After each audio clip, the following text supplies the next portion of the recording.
All welcome to our channel turning P S C. അപ്പോൾ നമ്മൾ 9ാം ക്ലാസ്സിലെ SCRTയുടെ ചാപ്റ്ററായ വിശാല സമതല ഭൂവിൽ അല്ലേ, ഇന്ത്യൻ ജോഗ്രഫിയുമായി ബന്ധപ്പെട്ട വിശാല സമതല ഭൂവിൽ എന്ന് പറഞ്ഞൊരു ചാപ്റ്ററാണ് നമ്മൾ ഡിസ്കസ് ചെയ്തുകൊണ്ടിരുന്നത്. അത് നമ്മൾ സമതലത്തിനെ പറ്റിയായിരുന്നു അല്ലേ പഠിച്ചുകൊണ്ടിരുന്നത്. രാജസ്ഥാൻ സമതലം, പിന്നെ ഏതാണ് പഞ്ചാബ് ഹരിയാന സമതലം, ഗംഗാ സമതലം, ബ്രഹ്മപുത്ര സമതലം അല്ലേ, നമ്മൾ അതൊക്കെയായിരുന്നു കഴിഞ്ഞ ക്ലാസ്സിൽ ഡിസ്കസ് ചെയ്ത്. ഇന്ന് നമ്മൾ പഠിക്കാനായിട്ട് പോകുന്നത് അതിൻ്റെ കണ്ടിന്യൂഷൻ ആയിട്ടുള്ള ബാക്കി പോർഷനാണ്. ബാക്കി സമതലമൊക്കെ പരിചയപ്പെട്ട് ബാക്കി കാര്യങ്ങളൊക്കെ നമുക്ക് ഡീറ്റെയിൽ ആയിട്ട് പഠിക്കണം. അപ്പം ആ ക്ലാസ് കണ്ടതിന് ശേഷം നമ്മൾ ഡിസ്ക്രിപ്ഷനിൽ പാർട്ട് 1 ആഡ് ചെയ്തിട്ടുണ്ടാവും. അപ്പം അത് കണ്ടതിന് ശേഷം മാത്രമേ ഇത് കാണാനായിട്ട് ശ്രമിക്കാം. ഓക്കെ, കണ്ടിന്യൂഷൻ ആയതുകൊണ്ട് തന്നെ നമുക്കത് കണ്ടാലല്ലേ മനസ്സിലാകത്തുള്ളൂ. അപ്പോൾ അതുകൊണ്ട് അത് കണ്ടതിന് ശേഷം ഇത് കാണാനായിട്ട് ശ്രമിക്കാം. ഓക്കെ, സ്റ്റാർട്ട് ചെയ്യാം. നമ്മൾ ഉത്തരേന്ത്യൻ സമതലങ്ങളുടെ ഭൂപ്രകൃതി സവിശേഷതകളൊക്കെ ആയിരുന്നല്ലേ പറഞ്ഞു വെച്ചതും, അവിടുത്തെ മണ്ണും കൃഷിയും പിന്നെ ജനജീവിതവും ഒക്കെയായിരുന്നു നമ്മൾ പരിചയപ്പെട്ടത്. ഇനി നമ്മൾ പഠിക്കാനായിട്ട് പോകുന്നത് അവിടുത്തെ കാലാവസ്ഥയാണ്. ഓക്കെ, ഉത്തരേന്ത്യൻ സമതലങ്ങളിൽ കാണപ്പെടുന്ന കാലാവസ്ഥയെ പറ്റിയാണ് ഇനി നമ്മൾ ഡിസ്കസ് ചെയ്യാനായിട്ട് പോകുന്നത്. ആദ്യം തന്നെ നമുക്ക് പറയാം ശൈത്യകാലം. ഓക്കെ, ഫസ്റ്റ് നമ്മൾ പരിചയപ്പെടാനായിട്ട് പോകുന്ന ശൈത്യകാലം. ഉത്തരേന്ത്യയിൽ സാധാരണയായി നവംബർ മധ്യത്തോടെയാണ് ശൈത്യകാലം എത്തുന്നത്. നവംബർ തീരാറാകുമ്പോൾ അല്ലെങ്കിൽ ആ ഒരു നവംബറിൻ്റെ പകുതിയോട് കൂടിയാണ് എന്തെന്ന് പറയുന്നത് ശൈത്യകാലം എത്തുന്നത്. ഉത്തരേന്ത്യൻ സമതലങ്ങളിലെ തണുപ്പേറിയ മാസങ്ങൾ ഡിസംബറും ജനുവരിയുമാണ്. ഉത്തരേന്ത്യൻ സമതലങ്ങളിൽ എന്താണ് നല്ല തണുപ്പ് കിട്ടുന്ന ഒരു മാസം എന്ന് പറയുന്നത് ഏതൊക്കെയാണ്? ഡിസംബറും ജനുവരി അല്ലേ. നവംബറിൽ സ്റ്റാർട്ട് ചെയ്യുന്നു, ഡിസംബർ ജനുവരി ഒക്കെ ആകുമ്പോൾ നല്ല ശൈത്യം അല്ലെ, നല്ല തണുപ്പ് അനുഭവപ്പെടുന്നു. ഈ കാലയളവിൽ ഉത്തരേന്ത്യൻ സമതലങ്ങളിൽ അതിശൈത്യം അനുഭവപ്പെടുന്നു. എന്തുകൊണ്ടാണ് ഉത്തരേന്ത്യൻ സമതലങ്ങളിൽ അതിശൈത്യം അനുഭവപ്പെടുന്നതാണ് നമ്മളിനി നോക്കാനായിട്ട് പോകുന്നത്. കാലാവസ്ഥയെ മിതപ്പെടുത്തുന്ന സമുദ്രത്തിൻ്റെ സ്വാധീനത്തിൽ നിന്നും ഏറെ അകലെയാണ് ഉത്തരേന്ത്യൻ സമതലങ്ങളുടെ മിക്ക പ്രദേശങ്ങളും സ്ഥിതി ചെയ്യുന്നത്. ഹിമാലയൻ പർവ്വതനിരകളിലെ മഞ്ഞുവീഴ്ച അതിശക്തമായ ശീതക്കാറ്റിന് കാരണമാകുന്നു. നമ്മൾ പറഞ്ഞായിരുന്നല്ലേ, നല്ല മഞ്ഞുവീഴ്ചയൊക്കെ ഉള്ള ടൈമാണ് ശൈത്യം എന്ന് പറയുന്നത് അല്ലേ. അപ്പോൾ അതെന്താണ്, നല്ല കാറ്റിന് അല്ലേ, ശീതക്കാറ്റ് വരുമ്പോൾ എന്താണ് നല്ല തണുപ്പ് അനുഭവപ്പെടും അല്ലേ. പശ്ചിമേഷ്യയിൽ നിന്ന് വീശുന്ന ശീതക്കാറ്റ് ഉത്തരേന്ത്യൻ സമതലത്തിന് പടിഞ്ഞാറൻ പ്രദേശങ്ങളിൽ ഹിമം, മൂടൽമഞ്ഞ്, ശീതതരംഗം എന്നിവയ്ക്ക് കാരണമാകുന്നു. ഉത്തരാർദ്ധഗോളത്തിൽ നിന്നും ദക്ഷിണാർദ്ധഗോളത്തിലേക്കുള്ള സൂര്യൻ്റെ അയനം, ഇതൊക്കെ എന്താണ് ശൈത്യം ഉണ്ടാകുന്നതിന് കാരണമാണല്ലേ പറയുന്നത്. ശൈത്യകാലത്ത് ഉത്തരേന്ത്യൻ സമുദ്രങ്ങളിൽ നേരിയ മഴ ലഭിക്കാറുണ്ട്. നമ്മൾ പറഞ്ഞു വെച്ചത് എന്താണ്, സമുദ്രങ്ങളിൽ അതിശൈത്യം അനുഭവപ്പെടുന്നതിൻ്റെ കാരണങ്ങളൊക്കെയാണ് പറയുന്നത്. കാലാവസ്ഥയെ മിതപ്പെടുന്ന സമുദ്രത്തിൻ്റെ സ്വാധീനത്തിൽ നിന്നും ഏറെ അകലെയാണ് ഉത്തരേന്ത്യൻ സമുദ്രങ്ങളിലെ മിക്ക പ്രദേശങ്ങളും സ്ഥിതി ചെയ്യുന്നത്. ഹിമാലയൻ പർവ്വതനിരകളിലെ മഞ്ഞുവീഴ്ച അതിശക്തമായ ശീതക്കാറ്റിന് കാരണമാകുന്നു. പശ്ചിമേഷ്യയിൽ നിന്നും വീശുന്ന ശീതക്കാറ്റ് ഉത്തരേന്ത്യൻ സമതലത്തിൻ്റെ പടിഞ്ഞാറൻ പ്രദേശങ്ങളിൽ ഹിമം, മൂടൽമഞ്ഞ്, ശീതതരംഗം എന്നിവയ്ക്ക് കാരണമാകുന്നു. ഉത്തരാർദ്ധഗോളത്തിൽ നിന്നും ദക്ഷിണാർദ്ധഗോളത്തിലേക്കുള്ള സൂര്യൻ്റെ അയനം അല്ലേ, മുകളിൽ നിന്ന് ദക്ഷിണം താഴേക്കല്ലേ, ആ ഒരു സൂര്യൻ്റെ അയനമൊക്കെ എന്ന് പറയുന്നത് എന്താണ്, അതൊക്കെ ശൈത്യത്തിന് കാരണമാകുന്ന കാര്യങ്ങളാണ്. ശൈത്യകാലത്ത് ഉത്തരേന്ത്യൻ സമുദ്രങ്ങളിൽ നേരിയ മഴ ലഭിക്കാറുമുണ്ട്. ഓക്കെ, അപ്പോൾ നമ്മൾ ശൈത്യകാലം കംപ്ലീറ്റ് ചെയ്തു. ഇനി അടുത്തതാണ് ഉഷ്ണകാലം അല്ലേ, ശൈത്യം കഴിഞ്ഞിട്ട് ഉഷ്ണം. മാർച്ച് മാസത്തോടെ ഉത്തരേന്ത്യൻ സമുദ്രങ്ങളിൽ താപനില ഉയരുവാനായിട്ട് തുടങ്ങും അല്ലേ. ഡിസംബർ ജനുവരി സമയത്ത് എന്താണ് നല്ല അതിശൈത്യമായിരുന്നു. അതിനുശേഷം മാർച്ചൊക്കെ തുടങ്ങുന്നതോടുകൂടി എന്താണ് ഉഷ്ണകാലം അല്ലെ, താപനില കൂടാനായിട്ട് തുടങ്ങും. ഏപ്രിൽ, മെയ്, ജൂൺ എന്നീ മാസങ്ങളിലാണ് ഉത്തരേന്ത്യൻ സമതലങ്ങളിൽ ഉഷ്ണകാലം അനുഭവപ്പെടുന്നത്. April, May, June. ഓക്കെ, ഉത്തരേന്ത്യൻ സമതലങ്ങളിൽ ഉഷ്ണകാലം അതികഠിനമാണ്. മെയ് മാസത്തോടെ പടിഞ്ഞാറൻ ഭാഗങ്ങളിൽ താപനില 48 ഡിഗ്രി സെൽഷ്യസ് വരെ ഉയരാറുണ്ട്. അതായത് പടിഞ്ഞാറ് ഭാഗത്തല്ലേ, നമ്മുടെ ലെഫ്റ്റ് സൈഡ് അല്ലേ, നമ്മുടെ രാജസ്ഥാൻ ആ ഒരു മേഖല, ആ ഒരു സ്ഥലത്തൊക്കെ എന്താണ് 48 ഡിഗ്രി സെൽഷ്യസ് വരെ എന്താണ് താപനില ഉയരാറുണ്ട്. മെയ്, ജൂൺ മാസങ്ങളിൽ രാജസ്ഥാനിലെ മരുഭൂമി പ്രദേശങ്ങളിൽ നിന്നും ഗംഗാ സമതലത്തിലേക്ക് ശക്തിയേറെ വരണ്ട ഉഷ്ണക്കാറ്റ് വീശാറുണ്ട് അല്ലേ. അത് BYക്കുമാണ്. മെയ്, ജൂൺ മാസങ്ങളിൽ എന്താണ് രാജസ്ഥാൻ അല്ലേ, നമ്മൾ പറഞ്ഞു പടിഞ്ഞാറ് എന്താണ് നല്ല ചൂടാണ്, 48 ഡിഗ്രി സെൽഷ്യസ് താപനില ഉയരാറുണ്ട്. അപ്പോൾ അവിടെ നിന്ന് എന്താണ് അതിശക്തമായ വരണ്ട ഉഷ്ണക്കാറ്റ് അല്ലേ. ഉഷ്ണക്കാറ്റ് എന്ന് പറയുമ്പോൾ നല്ല ചൂട് കാറ്റല്ലേ. അപ്പം മരുഭൂമി എന്നൊക്കെ പറയുന്ന നല്ല മണലൊക്കെ അല്ലേ, അപ്പോൾ അവിടെ നിന്നൊക്കെ നല്ല വരണ്ട ഉഷ്ണക്കാറ്റ് വീശും. അതിനാണ് ലൂ എന്നറിയപ്പെടുന്നത്. ചോദിച്ചിട്ടുണ്ട്, ലൂ എന്നറിയപ്പെടുന്ന ഈ കാറ്റുകൾ ഉത്തരേന്ത്യൻ സമതലത്തിലെ താപനില ഗണ്യമായി ഉയർത്തുന്നു. ആ ഉഷ്ണക്കാറ്റിൻ്റെ പേരാണ് ലൂ. അപ്പോൾ ലൂ എന്ന് പറയുന്ന ഒരു ഉഷ്ണക്കാറ്റാണ് പഠിക്കണം കേട്ടോ. PYക്കുമാണ്, ഇമ്പോർട്ടൻ്റ് ആണ്. പഞ്ചാബ്, ഹരിയാന, കിഴക്കൻ രാജസ്ഥാൻ, ഉത്തർപ്രദേശ് എന്നിവിടങ്ങളിൽ വൈകുന്നേരങ്ങളിൽ പൊടി നിറഞ്ഞ കാറ്റുകൾ സാധാരണയാണ് അല്ലേ. മരുഭൂമിയൊക്കെ ഉണ്ട്, എന്താണ് അവിടെയൊക്കെ നല്ല പൊടിയോടുകൂടി അല്ലേ, പൊടിയാണ് ഇങ്ങനെ കാറ്റായിട്ട് വീശുന്നത്. പഞ്ചാബ്, ഹരിയാന, കിഴക്കൻ രാജസ്ഥാൻ, ഉത്തർപ്രദേശ് എന്നിവിടങ്ങളിൽ വൈകുന്നേരങ്ങളിൽ പൊടി നിറഞ്ഞ കാറ്റുകൾ സാധാരണമാണ്. ഇത്തരം കാറ്റുകൾ ചെറിയ തോതിലുള്ള മഴയ്ക്ക് കാരണമായതിനാൽ അതികഠിനമായ വേനൽച്ചൂടിൽ നിന്നും അല്പം ആശ്വാസം ലഭിക്കുന്നു. അപ്പോൾ ആ സമയത്തൊക്കെ എന്താണ് ചെറിയ തോതിലൊക്കെ മഴ ലഭിക്കുന്നത്. അപ്പോൾ ആ ഒരു കടുത്താലെ 48 ഡിഗ്രി സെൽഷ്യസ് എന്നൊക്കെ പറഞ്ഞാൽ നല്ല ചൂടാണല്ലേ. അപ്പോൾ അതിലൊക്കെ ഒരു ചെറിയൊരു ആശ്വാസം ലഭിക്കുന്നു. അടുത്താണ് മൺസൂൺ കാലം. തെക്കു പടിഞ്ഞാറൻ മൺസൂൺ കാലം. മൺസൂൺ കാലം 2 ഉണ്ടല്ലേ. നമുക്ക് ഫസ്റ്റ് തെക്കു പടിഞ്ഞാറൻ പറയാം. മാർച്ച് മാസത്തോടെ ഉത്തരേന്ത്യൻ സമുദ്രങ്ങളിലെ താപനില ഗണ്യമായിട്ട് ഉയരുന്നു. തത്ഫലമായി ഇവിടെ രൂപം കൊള്ളുന്ന ന്യൂനമർദ്ദ മേഖലയാണ് തെക്കു പടിഞ്ഞാറൻ മൺസൂൺ കാറ്റുകളെ ഇന്ത്യൻ ഉപഭൂഖണ്ഡത്തിലേക്ക് ആകർഷിക്കുന്നത്. 2 ശാഖകളായാണ് തെക്കു പടിഞ്ഞാറൻ മൺസൂൺ കാറ്റുകൾ ഇന്ത്യൻ ഉപഭൂഖണ്ഡത്തിൽ പ്രവേശിക്കുന്നത്. 2 ശാഖകളായിട്ടാണ് തെക്കു പടിഞ്ഞാറൻ മൺസൂൺ കാറ്റുകൾ ഇന്ത്യൻ ഉപഭൂഖണ്ഡത്തിൽ പ്രവേശിക്കുന്നത്. ദേ കൊടുത്തിട്ടുണ്ട്.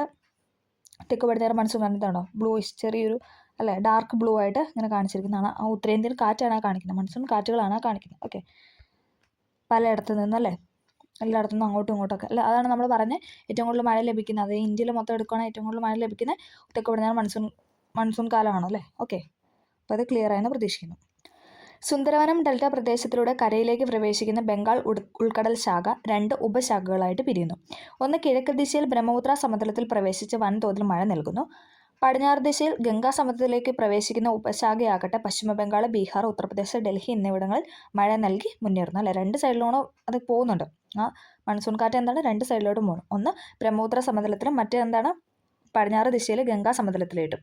ബ്രഹ്മപുത്ര സമതലത്തിലും പോകുന്നുണ്ട്, അതോടൊപ്പം ഗംഗാ സമതലത്തിലും പ്രവേശിച്ച് എന്താണ് മഴ ലഭിക്കുന്നു. ഇത് ആരവല്ലി പർവ്വതനിരയ്ക്ക് സമാന്തരമായി നീങ്ങുന്ന അറബിക്കടൽ ശാഖയുമായി പഞ്ചാബ് സമതലത്തിൽ വെച്ച് കൂടിച്ചേരുകയും പടിഞ്ഞാറൻ ഹിമാലയത്തിൻ്റെ അടിവാര മേഖലയിൽ വരെ മഴ എത്തിക്കുകയും ചെയ്യുന്നു. അപ്പം എന്താണ് പടിഞ്ഞാറൻ മേഖലയിൽ അല്ലേ, അവിടെ മൊത്തം എന്താണ് ഇത് ഈ കാറ്റ് മഴ എത്തിക്കുന്നു. ഓക്കെ, അങ്ങനെ ഇന്ത്യയിലുടനീളം എന്താണ് മഴ പെയ്യുന്നു. ജൂൺ മുതൽ സെപ്റ്റംബർ വരെ നീളുന്ന തെക്കു പടിഞ്ഞാറൻ മൺസൂൺ കാലമാണ് ഉത്തരേന്ത്യൻ സമതല പ്രദേശത്തെ പ്രധാന മഴക്കാലം. ഉത്തരേന്ത്യൻ സമതലത്തെ പ്രധാന മൺസൂൺ കാലം അല്ലെങ്കിൽ മഴക്കാലം എന്ന് പറയുന്നത് ഏതാണ്? തെക്കു പടിഞ്ഞാറൻ മൺസൂൺ കാലമാണ്. ചോദിച്ചിട്ടുണ്ട്, അതിൻ്റെ കാലയളവ് ചോദിച്ചിട്ടുണ്ട്, ജൂൺ ടു സെപ്റ്റംബർ. ഓക്കെ, അടുത്ത് നമ്മൾ പറഞ്ഞു 2 മൺസൂൺ ഉണ്ടല്ലോ നമുക്ക്, തെക്കു പടിഞ്ഞാറനും ദെൻ വടക്ക് കിഴക്കനും. അടുത്തതാണ് വടക്കു കിഴക്കൻ മൺസൂൺ കാലം. അപ്പം ക്ലിയർ ആയെന്ന് പ്രതീക്ഷിക്കുന്നു. തെക്കു പടിഞ്ഞാറൻ പറഞ്ഞു, ഇന്ത്യയിലുടനീളം അല്ലെ ഉത്തരേന്ത്യയിലുടനീളം മഴ പെയ്യ്ക്കുന്നു എന്ന് പറഞ്ഞാൽ ബ്രഹ്മപുത്ര സമതലത്തിലും പോയി കാറ്റ് വീശുന്നു, അതോടൊപ്പം ഗംഗാ സമതലത്തിലും പോയി ഉത്തരേന്ത്യൻ സമതലത്തിലും മുഴുവൻ കാറ്റ് വീശി മഴ ലഭിക്കുന്നു എന്ന് പറയുന്നു. അടുത്താണ് വടക്ക് കിഴക്കൻ മൺസൂൺ കാലം. സൂര്യൻ്റെ ദക്ഷിണാർദ്ധഗോളത്തിലേക്കുള്ള അയനം മൂലം ഉത്തരേന്ത്യൻ സമതലത്തിൽ നിലനിന്നിരുന്ന ന്യൂനമർദ്ദ മേഖല ക്രമേണ തെക്കോട്ട് പിൻവാങ്ങുന്നു, താഴേക്ക് വരുന്നു. മൺസൂണിൻ്റെ പിൻവാങ്ങൽ കാലം എന്ന് വിശേഷിപ്പിക്കുന്ന ഈ കാലത്ത് ഉത്തരേന്ത്യൻ സമതല പ്രദേശത്ത് ഉച്ചമർദ്ദ മേഖല രൂപപ്പെടുകയും അവിടെ നിന്ന് ഇന്ത്യൻ മഹാസമുദ്രത്തിലേക്ക് കാറ്റ് വീശുകയും ചെയ്യുന്നു. ഈർപ്പരഹിതമായ ഈ കാറ്റ് വടക്ക് കിഴക്ക് ദിശയിൽ നിന്നുമായതിനാലാണ് ഈ കാലത്ത് വടക്ക് കിഴക്ക് മൺസൂൺ കാലം എന്ന് പറയുന്നത്. അതായത് കാറ്റ് വീശി എന്താണ് വടക്ക് കിഴക്ക് ദിശയിലേക്ക് കാറ്റ് വീശി അങ്ങനെ മൺസൂൺ കാലം രൂപപ്പെടുന്നു. അതിനാണ് നമ്മൾ വടക്ക് കിഴക്കൻ മൺസൂൺ കാലം എന്ന് പറയുന്നത്. ഉത്തരേന്ത്യൻ സമതല പ്രദേശത്ത് പൊതുവെ വരണ്ട കാലാവസ്ഥ അനുഭവപ്പെടുന്ന ഈ കാലയളവിൽ ഉയർന്ന അന്തരീക്ഷ ആർദ്രതയും ഉയർന്ന താപനിലയും ദിനാവസ്ഥയെ കൂടുതൽ ദുസ്സഹമാക്കുന്നു. ഈ പ്രതിഭാസത്തെ ഒക്ടോബർ ചൂട് എന്ന് വിശേഷിപ്പിക്കുന്നു. ഓക്കെ, ഉത്തരേന്ത്യൻ സമതല പ്രദേശത്ത് പൊതുവെ വരണ്ട കാലാവസ്ഥ അനുഭവപ്പെടുന്ന ഈ സമയത്ത് ഉയർന്ന അന്തരീക്ഷ ആർദ്രതയും അതേപോലെ തന്നെ താപനിലയും ദിനാവസ്ഥ എന്താണ് കൂടുതൽ ദുസ്സഹമാക്കുന്നു. അതുകൊണ്ട് തന്നെ നമ്മൾ അതിന് പറയുന്നതാണ് ഒക്ടോബർ ചൂട് എന്ന് പറയുന്നത്. ഓക്കെ, ഒക്ടോബർ നവംബർ മാസത്താണല്ലോ നമുക്ക് വടക്ക് കിഴക്കൻ മൺസൂൺ കിട്ടുന്നത്. അപ്പോൾ അതാണ് അങ്ങനെ പറയുന്നത്. ഇതുണ്ടോ, വടക്ക് കിഴക്കൻ ദിശയിലേക്ക് മൺസൂൺ കാറ്റ് വരുന്നല്ലേ, അതാണ് ഈ പിക്ചറിൽ തന്നിരിക്കുന്നത്. ഓക്കെ, ദേ ബ്ലൂ ഷെയ്ഡിൽ താഴേക്ക് അല്ലേ, നമ്മൾ പറഞ്ഞു തെക്കോട്ട് താഴേക്കാണ് സൂര്യൻ്റെ അയനം എന്ന് പറഞ്ഞല്ലേ. അപ്പോൾ അങ്ങനെ വന്ന് കാറ്റ് വീശുന്നു. ഓക്കെ, പിക്ചറിൽ അതായത് മാപ്പിൽ കൊടുത്തിട്ടുണ്ട്. ഇനി നമ്മൾ പറയാനായിട്ട് പോകുന്നത് ഉത്തരേന്ത്യൻ സമതലങ്ങളിലെ നൈസർഗിക സസ്യജാലങ്ങളെ പറ്റിയാണ്. എന്താണ് സസ്യജാലങ്ങളെ പറ്റിയാണ്. നമ്മൾ കാലാവസ്ഥയൊക്കെ പറഞ്ഞല്ലേ, മണ്ണും കാര്യങ്ങളും അല്ലേ, ഓരോ കാലാവസ്ഥ പറഞ്ഞു, മണ്ണ് പറഞ്ഞു, അവിടുത്തെ ജനജീവിതം അല്ലേ, അതൊക്കെയായിരുന്നു നമ്മൾ ഡിസ്കസ് ചെയ്തത്. ഇനി നമ്മൾ പറയാൻ പോകുന്നത് സ്വാഭാവികമായി കാണുന്ന നൈസർഗിക സസ്യജാലങ്ങൾ. ഉത്തരേന്ത്യൻ സമതലത്തിലെ നൈസർഗിക സസ്യജാലങ്ങൾക്കും ഏറെ വൈവിധ്യമുണ്ട്. ഭൂപ്രകൃതി, കാലാവസ്ഥ, മണ്ണിൻ്റെ സ്വഭാവം എന്നീ ഘടകങ്ങളാണ് നൈസർഗിക സസ്യജാലങ്ങളിലെ ഈ വൈവിധ്യത്തിന് കാരണം. മനുഷ്യൻ്റെ ഇടപെടലുകളില്ലാതെ ദീർഘകാലം ഒരു പ്രദേശത്തെ മണ്ണിനെയും കാലാവസ്ഥയെയും മാത്രം അനുകൂല ഘടകങ്ങളാക്കി വളരുന്ന സസ്യങ്ങളാണ് നൈസർഗിക സസ്യജാലങ്ങൾ എന്ന് പറയുന്നത്. എന്താണ്?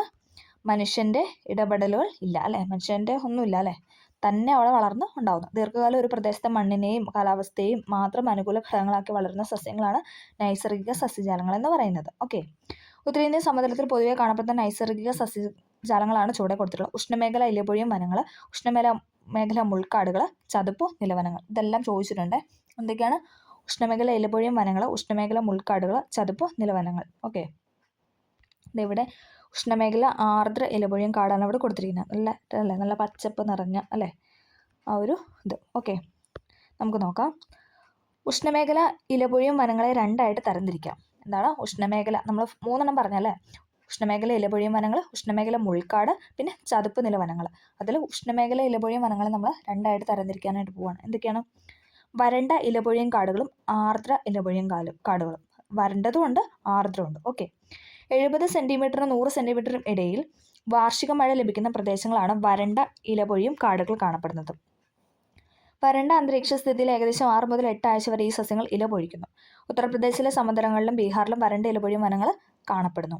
100 സെൻറ്റിമീറ്ററിനും 200 സെൻറ്റിമീറ്ററിനും ഇടയിൽ വാർഷിക മഴ ലഭിക്കുന്ന ടെറായി ഭാബർ മേഖല ഉൾപ്പെടുന്ന ശിവാലിക് താഴ്വര, ഒഡീഷയിലും പശ്ചിമ ബംഗാളിലും ചില ഭാഗങ്ങൾ എന്നിവയിലാണ് ആർദ്ര ഇലപൊഴിയും കാടുകൾ കാണപ്പെടുന്നത്.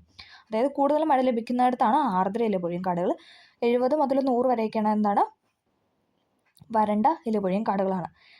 തേക്ക്, സാല്, ശിശാം, മഹുവ, നെല്ലി, ചന്ദനം എന്നിവ ഉഷ്ണമേഖല ഇലപൊഴിയും വനങ്ങൾ കാണപ്പെടുന്ന ചില സസ്യവർഗ്ഗങ്ങളാണ്. ഏതൊക്കെയാണ്? തേക്കുണ്ട്, പിന്നെ സാൽമരം, ശിശാം, മഹുവ, നെല്ലി, ചന്ദനം എന്നിവ ഉഷ്ണമേഖല ഇലപൊഴിയും വനങ്ങളിൽ കാണപ്പെടുന്ന സസ്യവർഗ്ഗങ്ങളാണ്. ഉത്തരേന്ത്യൻ സമതലങ്ങളിൽ താരതമ്യേന മഴ കൂടുതൽ ലഭിക്കുന്ന പ്രദേശങ്ങളിൽ തേക്കും മറ്റ് വൃക്ഷങ്ങളും അവയ്ക്കിടയിൽ പുൽമേടുകളും കാണപ്പെടുന്നു. അതുമൂലം ഒരു മൈതാന ഭൂപ്രദേശ ദൃശ്യം ഈ വനപ്രദേശങ്ങൾക്ക് കൈവരുന്നു. വരൾച്ചാ കാലത്തിന്റെ തുടക്കത്തിൽ മരങ്ങളെല്ലാം പൂർണ്ണമായി ഇലകൾ പൊഴിക്കുന്നു. തൽഫലമായി ഈ മരങ്ങൾ ഇഴുന്നു നിൽക്കുന്ന പുൽമേടുകളായി മാറുന്നു. അല്ലെ, മരങ്ങൾ മാത്രമായിട്ട്, അല്ലേ, ആ ഒരു ചില്ലുകൾ മാത്രമായിട്ട് ഇങ്ങനെ നിൽക്കും. അതാണ് ഈ പിക്ചർ തന്നിരിക്കുന്നത്. ഉഷ്ണമേഖല വരണ്ട ഇലപൊഴിയും കാടുകൾ. ഓക്കെ, വരണ്ടത് അല്ലേ, നല്ല ഇതായിട്ട്. പിന്നെ ഉഷ്ണമേഖല മുൾക്കാടുകൾ അടുത്ത പിക്ചർ കൊടുത്തേക്കും. നമുക്ക് നോക്കാം. മഴക്കുറവും കന്നുകാലി മേക്കലിൻ്റെ വർധനവും കാരണം ഉത്തരേന്ത്യൻ സമതലത്തിൻ്റെ പടിഞ്ഞാറ് ഭാഗങ്ങളിൽ സസ്യജാലങ്ങൾ വളരെ ശുഷ്കമാണ്. തെക്കു പടിഞ്ഞാറൻ പഞ്ചാബിലെ അർദ്ധവരണ്ട പ്രദേശങ്ങളിലും പടിഞ്ഞാറൻ ഹരിയാന, രാജസ്ഥാൻ എന്നിവിടങ്ങളിലും ഉഷ്ണമേഖലാ മുൾക്കാടുകൾ കാണപ്പെടാറുണ്ട്. വൈവിധ്യമാർന്ന പുല്ലുകളും കുറ്റിച്ചെടികളും നിറഞ്ഞതാണ് ഉഷ്ണമേഖല മുൾക്കാട്. എന്തൊക്കെയാണ്? വൈവിധ്യമാർന്ന പുല്ലുകളും പിന്നെ എന്താണ് കുറ്റിച്ചെടികളും കാണപ്പെടുന്നതാണ് ഉഷ്ണമേഖല മുൾക്കാട്. അല്ലെ, മുൾക്കാട്. ബാബുല്, ബെർ, വന്യ ഈന്തപ്പനകൾ, ഖൈർ, വേപ്പ്, കെജ്രി, പലാസ് തുടങ്ങിയവയാണ് പ്രധാന സസ്യവർഗ്ഗങ്ങൾ. അതായത് ആ മുൾക്കാടുകളാണ് പറയുന്നത്. 2 മീറ്റർ ഉയരത്തിൽ വരെ വളരുന്ന ടസോക്കി എന്ന പുല്ല് വിഭാഗങ്ങളും അടിക്കാടായി ചിലയിടങ്ങളിൽ കാണപ്പെടാറുണ്ട്. ഓക്കെ. രാജസ്ഥാനിലെ വിശാലമായ ഉപ്പുപാടങ്ങൾ, ശുദ്ധജല തടാകങ്ങൾ, ഗംഗാ സമതല ശുദ്ധജല ചതുപ്പുകൾ, ബ്രഹ്മപുത്ര നദിയുടെ പ്രളയ സമതലങ്ങൾ, സുന്ദർബൻ ഡെൽറ്റ പ്രദേശങ്ങൾ എന്നിവിടങ്ങളിൽ കാണപ്പെടുന്ന സ്വാഭാവിക സസ്യജാലങ്ങളാണ് ചതുപ്പ് നിലവനങ്ങൾ. ഇവിടെ പിക്ചർ കൊടുത്തിട്ടുണ്ട്. ചതുപ്പ് നിലവനങ്ങൾ അല്ലേ, ഇങ്ങനെ വെള്ളക്കെട്ട് പോലെ കാണപ്പെടുന്നു. അവിടെ എന്താണ് ഇങ്ങനെ പുല്ലിങ്ങനെ നിൽക്കുന്നത് അല്ലേ. രാജസ്ഥാനിലെ വിശാലമായ ഉപ്പുപാടങ്ങൾ, ശുദ്ധജല തടാകങ്ങൾ, ഗംഗാ സമതലത്തിലെ ശുദ്ധജല ചതുപ്പുകൾ, ബ്രഹ്മപുത്ര നദിയുടെ പ്രളയ സമതലങ്ങൾ, സുന്ദർബൻ ഡെൽറ്റ പ്രദേശങ്ങൾ എന്നിവിടങ്ങളിൽ കാണപ്പെടുന്ന സ്വാഭാവിക സസ്യജാലങ്ങളാണ് ചതുപ്പ് നിലവനങ്ങൾ എന്ന് പറയുന്നത്. പശ്ചിമ ബംഗാളിൽ ഗംഗാ സമതലത്തിൻ്റെ ചതുപ്പ് നിറഞ്ഞ അതിവിശാലമായ ഡെൽറ്റ പ്രദേശമാണ് സുന്ദർബൻ. വായിക്കുവാണേ. നമ്മളിങ്ങനെ വായിച്ചു വിടുന്ന എന്താണെന്ന് വെച്ചാൽ ആ ഒരു അല്ലേ എന്തൊക്കെയാണ് ആ ഒരു സംഭവം എന്ന് ക്ലിയർ ആവാൻ വേണ്ടിയിട്ടാണ്. അപ്പോൾ അതിനകത്ത് മെയിനായിട്ടുള്ള പോയിന്റ്സ് എല്ലാം എടുത്തെടുത്ത് പറയുന്നുണ്ട്. ഓക്കെ. പശ്ചിമ ബംഗാളിൽ ഗംഗാ സമതലത്തിൻ്റെ ചതുപ്പ് നിറഞ്ഞ അതിവിശാലമായ ഡെൽറ്റ പ്രദേശമാണ് സുന്ദർബൻ. ഇവിടെ നിബിഡമായി കാണപ്പെടുന്ന സ്വാഭാവിക സസ്യജാലങ്ങളാണ് കണ്ടൽ കാടുകൾ അഥവാ മാംഗ്രോവ്സ്. എന്താണ്? ഇവിടെ നിബിഡമായി കാണപ്പെടുന്ന സ്വാഭാവിക സസ്യജാലങ്ങളാണ് ഇതെന്ന് പറഞ്ഞാൽ കണ്ടൽ കാടുകൾ. റോയൽ ബംഗാൾ കടുവകളുടെ സങ്കേതം കൂടിയാണ് സുന്ദർബൻ. അതും ചോദിച്ചിട്ടുണ്ട്. റോയൽ ബംഗാൾ കടുവയുടെ സങ്കേതം എന്നറിയപ്പെടുന്നതാണ് സുന്ദർബൻ. ഓക്കെ. മത്സ്യങ്ങൾ ഉൾപ്പെടെ നിരവധി ജീവജാലങ്ങൾക്ക് കണ്ടൽ സസ്യങ്ങളുടെ വേരുകൾ സജീവ ആവാസ വ്യവസ്ഥ പ്രദാനം ചെയ്യുന്നു. അല്ലേ, അവരൊക്കെ എന്താണ് അതിൻ്റെ അടിയിലല്ലേ അവരുടെ ആ ഒരു ആവാസ വ്യവസ്ഥ അല്ലെ, അവരവിടെ പോയി അല്ലേ ആ വേരുകൾക്ക് ഇടയിലൊക്കെ പോയിട്ട് താമസിക്കുന്നു. വൈവിധ്യമാർന്ന പക്ഷികളുടെ അഭയകേന്ദ്രം കൂടിയാണ് ഈ കണ്ടൽക്കാട്. അല്ലേ, കണ്ടൽക്കാട് എന്നൊക്കെ പറയുമ്പോൾ നമുക്ക് അറിയാനകത്ത് അനേകം പക്ഷികളൊക്കെ അല്ലേ കൂടുകൂട്ടി അവർക്ക് താമസിക്കാനുള്ള സ്ഥലമൊക്കെ ഉണ്ട്. അപ്പം അതാണ് പറയുന്നത്. സുന്ദരി എന്ന ഇനം കണ്ടൽ ചെടികൾ സുന്ദർബൻ ഡെൽറ്റയുടെ പ്രത്യേകതയാണ്. സുന്ദരി എന്ന ഇനം കണ്ടൽ ചെടി എന്താണ്? സുന്ദർബൻ ഡെൽറ്റയുടെ പ്രത്യേകതയാണ്. ഓക്കെ. ദേ ഇവിടെ പിക്ചർ കൊടുത്തിട്ടുണ്ട്. സുന്ദർബൻ ഡെൽറ്റ പ്രദേശം, സുന്ദർബൻ ഡെൽറ്റ പ്രദേശത്തിൻ്റെ ഉപഗ്രഹ ചിത്രം, പിന്നെ സുന്ദരി കണ്ടൽ ആ ഒരു ചെടിയാണ് അവിടെ കൊടുത്തിരിക്കുന്നത്. ഓക്കെ. നല്ല വിശാലമായ ഒരു സമതലം അല്ലേ. ഓക്കെ. ഉത്തരേന്ത്യൻ സമതലങ്ങളിലെ മണ്ണിനങ്ങളാണ് നമ്മൾ പരിചയപ്പെടാനായിട്ട് പോകുന്നത്. ഉത്തരേന്ത്യൻ സമതലങ്ങളിലെ മണ്ണിനങ്ങൾ. ഉത്തരേന്ത്യൻ സമതലങ്ങളിൽ വ്യാപകമായി കാണപ്പെടുന്ന മണ്ണാണ് എക്കൽ മണ്ണ്. അല്ലേ, നമുക്കറിയാം ഫലഭൂഷ്ടമായുള്ള മണ്ണാണ് എക്കൽ മണ്ണ്. അല്ലേ, മണൽ മണ്ണ് മുതൽ കളിമണ്ണ് വരെയുള്ള മണ്ണിനങ്ങളുടെ വ്യത്യസ്ത സ്വഭാവങ്ങൾ പുലർത്തുന്നവയാണ് എക്കൽ മണ്ണ്. രാജസ്ഥാനിൽ കുറഞ്ഞ വിസ്തൃതിയിൽ കാണപ്പെടുന്ന ഇവ ഗുജറാത്തിൻ്റെ സമതല പ്രദേശങ്ങളിൽ വ്യാപകമായി കാണപ്പെടുന്നു. രാജസ്ഥാനിൽ എന്താണ് അത് കുറഞ്ഞ അളവിലാണ് കാണപ്പെടുന്നത്. പക്ഷെ എന്താണ് ഗുജറാത്തിലോട്ട് വരുമ്പോൾ വളരെ വ്യാപകമായിട്ട് കാണപ്പെടുന്നുണ്ട്. ഗംഗാ സമതലങ്ങളിൽ 2 വ്യത്യസ്തങ്ങളായ എക്കൽ മണ്ണിനങ്ങൾ രൂപം കൊണ്ടിട്ടുണ്ട്. ഖാദർ, ഭംഗർ എന്നിവ. നമ്മൾ പറഞ്ഞത് ഖാദർ ആണെങ്കിൽ എന്താണ് അല്ലേ ഫ്രഷ് ആയിട്ടുള്ള ഏറ്റവും പുറമേ വരുന്ന നല്ല വളക്കൂറുള്ള മണ്ണ്. ഭംഗർ എന്ന് പറയുമ്പോൾ പഴയതാണല്ലേ. ഇപ്പം എന്താണ് ഓരോ വർഷവും വരുന്നത് വെച്ചിട്ട് നമ്മൾ അങ്ങനെ ഒരു കണക്ക് പറയുകയാണെങ്കിൽ ഈ വർഷം വന്നതാണ് ഖാദർ എന്ന് പറയുന്നതും കഴിഞ്ഞ വർഷം വന്ന ഒഴുകിയല്ലേ. അപ്പോൾ കഴിഞ്ഞ വർഷം വന്നതിന് മേളിലല്ലേ ഈ വർഷം വന്ന മണ്ണല്ല എക്കൽ മണ്ണൽ വന്ന് നിക്ഷേപിക്കുന്നത്. അപ്പോൾ അതാണ് പുതിയ ഇനം മണ്ണെന്ന് പറയുന്നത്. അതാണ് ഖാദർ. വളക്കൂറുള്ള കുറച്ചും കൂടെ ഫലഭൂഷ്ടമായ മണ്ണാണ് ഖാദർ എന്ന് പറയുന്നത്. അതൊക്കെയാണ് നമ്മൾ കഴിഞ്ഞ ക്ലാസ്സിൽ ഇതൊക്കെ പറഞ്ഞായിരുന്നു. ബ്രഹ്മപുത്ര ഗംഗാ സമതലങ്ങളുടെ കീഴ്ത്തട്ടിലും മധ്യഘട്ടത്തിലും ഇത്തരം മണ്ണ് കൂടുതൽ നേർത്തതും കളിമണ്ണ് കലർന്നതുമായി കാണപ്പെടുന്നു. കൃഷിക്ക് ഏറെ അനുയോജ്യമാണ് എക്കൽ മണ്ണ് എന്ന് പറയുന്നത് അല്ലേ. കൃഷിക്ക് ഏറെ അനുയോജ്യമായ മണ്ണാണ് ഇതെന്ന് പറയുന്നത് എക്കൽ മണ്ണ്. മധ്യഗംഗാ സമതലത്തിന്റെ തെക്കൻ ഭാഗങ്ങളിലായി ചെമ്മണ്ണ് കാണപ്പെടുന്നു. എന്താണ്? മധ്യഗംഗാ സമതലത്തിന് തെക്കൻ അല്ലെ താഴ്ഭാഗത്തായിട്ട് എന്താണ് ചെമ്മണ്ണ് കാണപ്പെടുന്നു. ഇരുമ്പിന്റെ സാന്നിധ്യമാണ് ഈ മണ്ണിന് ചുവപ്പ് നിറം നൽകുന്നത്. ചോദിച്ചിട്ടുണ്ട്. അതായത് ചെമ്മണ്ണിന് ചുവപ്പ് നിറം നൽകുന്നതിന്റെ കാരണം എന്താണെന്ന് ചോദിച്ചിട്ടുണ്ട്. ഇരുമ്പിന്റെ സാന്നിധ്യം. PYQ ആണ്. സുന്ദർബൻ ഡെൽറ്റ പ്രദേശങ്ങളിൽ കാണപ്പെടുന്ന മണ്ണാണ് ലവണ മണ്ണ്. സുന്ദർബൻ ഡെൽറ്റ പ്രദേശത്ത് കാണപ്പെടുന്ന മണ്ണാണ് ഇതെന്ന് പറയുന്നത് ലവണ മണ്ണ്. പൊതുവേ ഈ മണ്ണിൽ ഉപ്പിന്റെ അംശം കൂടുതലാണ്. അതുകൊണ്ടാണ് നമ്മൾ അതിനെ ലവണ മണ്ണെന്ന് പറയുന്നത് അല്ലേ. മണലും പശ്ചിമ മണ്ണും കൂടിക്കലർന്ന മണ്ണാണ് ഇതെന്ന് പറയുന്നത് ഈ ലവണ മണ്ണെന്ന് പറയുന്നത്. ഡെൽറ്റ പ്രദേശങ്ങളിൽ അനുഭവപ്പെടുന്ന സമുദ്രജല കയറ്റമാണ് ഈ പ്രദേശങ്ങളിൽ ഇത്തരം മണ്ണുണ്ടാവാനായിട്ട് കാരണമാകുന്നത്. നമുക്കറിയാം സമുദ്രജലത്തിൻ്റെയൊക്കെ അല്ലെ ഉപ്പിൻ്റെ അംശം ഉണ്ടല്ലോ. ഉത്തരേന്ത്യൻ സമുദ്രങ്ങളിൽ പലയിടങ്ങളിലും ജലസേചനത്തിലൂടെ തീവ്ര കൃഷി നടത്തിയ ഇടങ്ങളിൽ എക്കൽ മണ്ണിന് ശോഷണം സംഭവിച്ച ലവണ മണ്ണായി മാറിയിട്ടുണ്ട്. പശ്ചിമ ബംഗാളിലെ തീരപ്രദേശങ്ങളിൽ പീറ്റു മണ്ണും കാണപ്പെടാറുണ്ട്. ഉത്തരേന്ത്യൻ സമുദ്രത്തിന്റെ പടിഞ്ഞാറൻ രാജസ്ഥാൻ ഉൾപ്പെടുന്ന പ്രദേശങ്ങളിൽ വ്യാപകമായി കാണപ്പെടുന്ന മണ്ണാണ് വരണ്ട മണ്ണ് അല്ലെ. നമുക്കറിയാം രാജസ്ഥാനിലല്ല നല്ല ചൂടാണ് അല്ലെ, വരണ്ട അല്ല ഉണങ്ങിയിരിക്കുന്ന. അതുകൊണ്ടാണ് അവിടെ കൂടുതൽ എന്താണ് വരണ്ട മണ്ണാണ് കാണപ്പെടുന്നത്. ഘടനാപരമായ മണൽ രൂപവും ലവണത്വ സ്വഭാവമുള്ള ഈ മണ്ണിൽ ജൈവാംശം ജലാംശം വളരെ കുറവാണ്. അതിനാൽ ഈ മണ്ണിൽ സസ്യവളർച്ചയ്ക്ക് ജലസേചനം അനിവാര്യമാണ്. അതൊക്കെ നമ്മൾ കഴിഞ്ഞ ക്ലാസ്സിൽ പറഞ്ഞാണല്ലേ. ഇവിടെ ആ മണ്ണിൻ്റെ ഇനങ്ങൾ വെച്ചിട്ട് എവിടെയൊക്കെയാണ് ഏതൊക്കെ ടൈപ്പ് ഓഫ് മണ്ണ് അല്ലേ. ഈ റെഡിഷ് കളറിൽ ഫുള്ള് കാണുന്ന എന്താണ് ചെമ്മണ്ണാണ്. നമ്മൾ പറഞ്ഞു അയൺ അല്ലേ, അയണിൻ്റെ കണ്ടന്റ് ഉള്ളതുകൊണ്ടാണ്. പിന്നെ എന്താണ് നല്ല പച്ച കാണുന്നതാണ് വനമണ്ണ്. പിന്നെ ചെങ്കൽ മണ്ണുണ്ട്. ഉത്തരേന്ത്യ സമതലമാണ് ഈ കാണിക്കുന്നത്. അപ്പോൾ അവിടുത്തെ ആ ഒരു മണ്ണിനങ്ങളൊക്കെയാണ് കാണുന്നത്. എക്കൽ മണ്ണ്, വരണ്ട മണ്ണ്, കറുത്ത മണ്ണ്. ഓക്കെ. അടുത്ത അവിടുത്തെ ജനജീവിതമാണ് നമ്മൾ പറയുന്നത്. ഫലഭൂഷ്ടമായ എക്കൽ മണ്ണ്, നിരപ്പാർന്ന ഭൂപ്രകൃതി, എപ്പോഴും നീരൊഴുക്കുള്ള നദികൾ, അനുയോജ്യമായ കാലാവസ്ഥ തുടങ്ങിയവ ഇത്തരം മഹാസമുദ്രത്തിന് സവിശേഷതകളാണ്. നമ്മുടെ രാജ്യത്തിൻ്റെ മൊത്തം ഭൂവിസ്തൃത 1/4 താഴെയാണ് ഉത്തരേന്ത്യൻ സമുദ്രത്തിന്റെ വിസ്തീർണം. എന്നാൽ ഈ മഹാസമുദ്രമാണ് ഇന്ത്യയുടെ മൊത്തം ജനസംഖ്യയുടെ പകുതിയിലേറെയും ഉൾക്കൊള്ളുന്നത്. നമ്മൾ പറഞ്ഞായിരുന്നു. കാരണം എന്താണ്? അവിടെ നല്ലോണം കൃഷിക്ക് സാധ്യതയുള്ള മേഖല ആയതുകൊണ്ട് തന്നെ അവിടെ എന്താണ് ജനനിബിഡമാണ് അല്ലേ. കാർഷിക മേഖലയെ അടിസ്ഥാനമാക്കിയുള്ള ഇന്ത്യയുടെ സമ്പദ് വ്യവസ്ഥയെ പടുത്തുയർത്തുന്നതിന് നിർണായക പങ്കാണ് വടക്കൻ സമുദ്രങ്ങൾക്കുള്ളത്. ഇവിടെ ഗോതമ്പ്, നെല്ല്, ചണം, കരിമ്പ് തുടങ്ങിയ വ്യത്യസ്ത വിളകൾ വ്യാപകമായി കൃഷി ചെയ്യപ്പെടുന്നു. ജലസേചനത്തിന്റെ സഹായത്തോടെ അതിവിപുലമായ കൃഷിരീതി ഈ മഹാസമുദ്രത്തെ ഇന്ത്യയുടെ ദാനിപുരയാക്കി മാറ്റി അല്ലേ. ഉത്തര മഹാസമുദ്രം അറിയപ്പെടുന്ന എന്താണ്? ഇന്ത്യയുടെ ദാനിപുരം. PYQ ആണ്. ഇന്ത്യയുടെ ദാനിപുരം എന്നറിയപ്പെടുന്ന ഉത്തര മഹാസമുദ്രം. PYQ ആണ്. Very important. ഫിലിംസിനൊക്കെ എപ്പോഴും ചോദിക്കുന്നൊരു ക്വസ്റ്റൻ ആണ്. ഇന്ത്യയുടെ ദാനിപുരം എന്നറിയപ്പെടുന്ന ഉത്തര മഹാസമുദ്രം. താർ മരുഭൂമി ഒഴികെയുള്ള സമതലത്തിന്റെ മുഴുവൻ ഭാഗങ്ങളിലും റോഡുകളുടെയും റെയിൽപാതകളുടെയും അതിവിപുലമായ ശൃംഖലയുണ്ട്. ഇത് വലിയ തോതിലുള്ള വ്യവസായവൽക്കരണത്തിലേക്കും നഗരവൽക്കരണത്തിലേക്കും ഈ പ്രദേശത്ത് നയിക്കുന്നതിന് കാരണമായി. ഓക്കെ.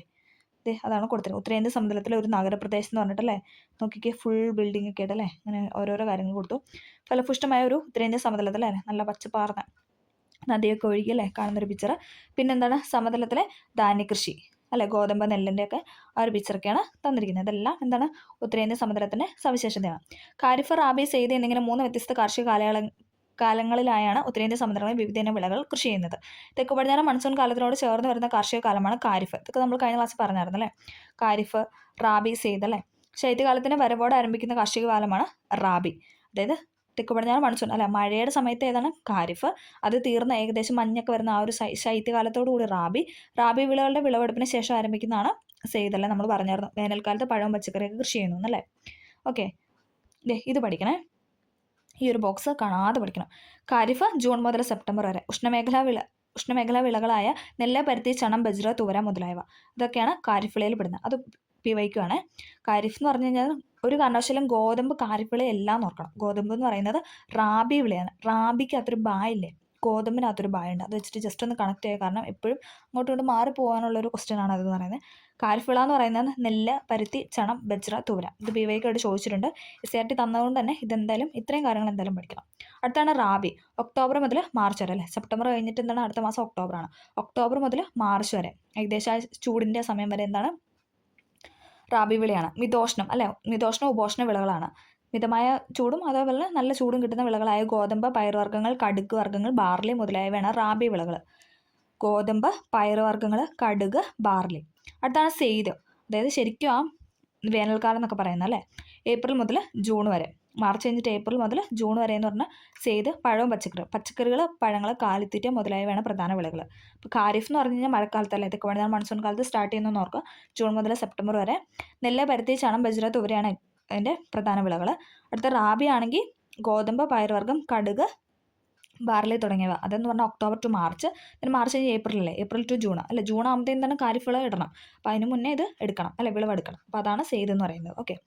ഉത്തരേന്ത്യൻ സമതലങ്ങളിൽ കൃഷി ചെയ്യുന്ന പ്രധാന വിളകൾ ഏതൊക്കെയാണെന്നാണ് നമ്മൾ പറഞ്ഞത്. ഉത്തരേന്ത്യൻ സമതലങ്ങളിൽ ഉടനീളം ഈ വിളകളെല്ലാം കൃഷി ചെയ്യപ്പെടുന്നില്ല. പ്രാദേശികമായി ഈ വിളകളുടെ വിതരണത്തിലും കൃഷി രീതിയിലും വ്യത്യാസമുണ്ട് അല്ലേ. എല്ലായിടത്തും ഒരുപോലെയല്ല, എന്നാലും പ്രാദേശികമായിട്ട് ചില വ്യത്യാസങ്ങളൊക്കെ വരുത്തി ആണ് കൃഷി ചെയ്യുന്നത്. ഉത്തരമഹാസമുദ്രം എന്ന ഈ ഭൂപ്രകൃതി വിഭാഗത്തിന് വ്യാപ്തി, അതിൻ്റെ കിടപ്പ്, അത് രൂപം കൊണ്ട പ്രക്രിയകൾ എന്നിവയെക്കുറിച്ച് നിങ്ങൾ സാമാന്യ ധാരണ നേടിക്കഴിഞ്ഞു. ജലസമൃദ്ധി കൊണ്ടും ഫലസമൃദ്ധി കൊണ്ടും സവിശേഷമായ ഈ ഭൂപ്രകൃതിക്ക് ഇന്ത്യയിലെ സംസ്കാരം രൂപപ്പെടുത്താൻ ഗണ്യമായ പങ്കുണ്ട്. രാജ്യത്തിൻ്റെ കാർഷിക സമ്പദ് വ്യവസ്ഥ നട്ടലായി നിലകൊള്ളുന്നതിനാൽ അല്ലേ, രാജ്യത്തിൻ്റെ കാർഷിക സമ്പദ് വ്യവസ്ഥ നട്ടലാണ് എന്ന് പറഞ്ഞാൽ ഉത്തരമഹാസമുദ്രം. അതും വിവേകമായിട്ട് ചോദിച്ചിട്ടുണ്ട് കേട്ടോ. ഉത്തരമഹാസമുദ്രം എന്താണ്? കാർഷിക സമ്പദ് വ്യവസ്ഥ നട്ടൽ എന്നറിയപ്പെടുന്നത്. ഓക്കെ. ഭക്ഷ്യസുരക്ഷ എന്ന സുപ്രധാനമായ ഉത്തരവാദിത്തമാണ് ഈ ഭൂപ്രകൃതി വിഭാഗം ഏറ്റെടുക്കുന്നത്. സമതലമേകുന്ന സഞ്ചാര വിനിമയ സൗകര്യങ്ങൾ സഹസ്രാബ്ദങ്ങൾ മുമ്പ് മുതൽക്കേ ജനങ്ങളുടെ വ്യാപനത്തിനും ഇടപെടലിനും കളമൊരുക്കിയിട്ടുണ്ട്. ഇതിലൂടെ രൂപപ്പെട്ട മിശ്ര ബഹുസ്വര സംസ്കാരമാണ് ഇന്നത്തെ ഇന്ത്യയുടെ ശക്തിയും സൗന്ദര്യം. അപ്പോൾ അങ്ങനെ മൊത്തത്തിൽ ഓവറോൾ ഒരു സമ്മറി പറഞ്ഞിട്ട് എന്താണ് ഈ ചാപ്റ്റർ തീർന്നിട്ടുണ്ട്. അപ്പോൾ നമ്മൾ കുറേ കാര്യങ്ങളല്ലേ ഉത്തരമഹാസമുദ്രത്തിൽ നമ്മൾ ഡീറ്റെയിൽ ആയിട്ട് പറഞ്ഞു. എന്താണ് അവിടുത്തെ മണ്ണിനങ്ങളും അവിടുത്തെ ജനങ്ങളുടെ ജീവിതവും അതോടൊപ്പം അവിടുത്തെ കാലാവസ്ഥ, അവിടുത്തെ വിളകൾ, പിന്നെന്താണ് നൈസർഗിക സസ്യജാലങ്ങൾ അല്ലേ, പിന്നെ നദികൾ, കാര്യങ്ങൾ, പിന്നെ ചൂട്, ശൈത്യകാലം, മൺസൂൺ കാലഘട്ടം അല്ലേ, എല്ലാം നമ്മൾ ഡീറ്റെയിൽ ആയിട്ട് പറഞ്ഞിട്ടുണ്ട്. അപ്പോൾ ഇതിനകത്തെല്ലാം വേഗമായിട്ട് ചോദിച്ച കുറേ പോയിൻറ്റ്സ് ഉള്ളൊരു ചാപ്റ്ററാണ്. അപ്പോൾ നമുക്ക് ആ ഒരു ഫ്ലോയിൽ പഠിച്ചാൽ മാത്രമേ നമുക്ക് ഇതിൻ്റെ ആ ഒരു അല്ലേ ഒരു രീതിക്ക് നമുക്കത് പഠിച്ച് നമ്മുടെ മനസ്സിലോട്ട് അത് കയറ്റാനായിട്ട് പറ്റത്തുള്ളൂ. അല്ലെങ്കിൽ നമ്മൾ ശരിക്കും കാണാപ്പാടം പഠിക്കുന്ന പോലെ ഇപ്പോൾ. അപ്പോൾ എല്ലാവർക്കും ഈ ചാപ്റ്ററും പഠിപ്പിച്ചതൊക്കെ ക്ലിയർ ആയെന്ന് ഉദ്ദേശിക്കുന്നു. എന്തെങ്കിലും കാര്യങ്ങളുണ്ടെങ്കിൽ കമൻറ്റ് ചെയ്യാനായിട്ട് ശ്രദ്ധിക്കുക. ഇഷ്ടമായെങ്കിൽ കമൻറ്റ് ചെയ്ത് സപ്പോർട്ട് ചെയ്യുക. Okay, thank